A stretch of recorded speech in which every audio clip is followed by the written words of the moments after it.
Another blow for college students as they're getting ready for the upcoming semester. They could be an easy target for scammers trying to take their money. Our consumer investigator, Caroline Hicks, is on your side with what students should look out for so their personal information doesn't wind up in the wrong hands.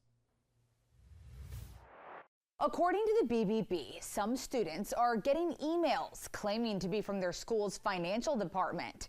Once they click on the link provided and log in with their username and password, scammers have access to their information and the ability to download malware onto the device. That's just one example. The BBB also warns against scholarship and grant scams.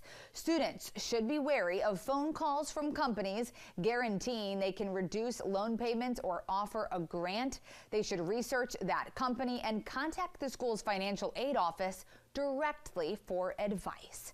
Another thing to watch out for, too good to be true apartments. It might be tempting to jump at the chance to be in an apartment close to campus for a surprisingly good price. However, sometimes it's not real. Students should try to see that apartment in person before sending money. That also applies to online ads appearing to be from students looking for roommates.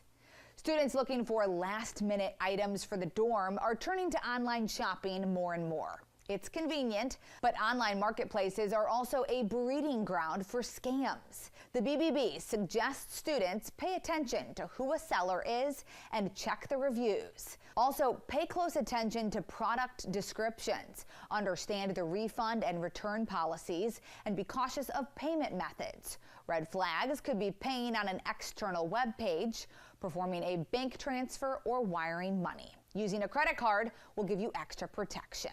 If you become a victim of one of these scams, you should report it to the BBB website. I'm Caroline Hicks with your Consumer Solutions.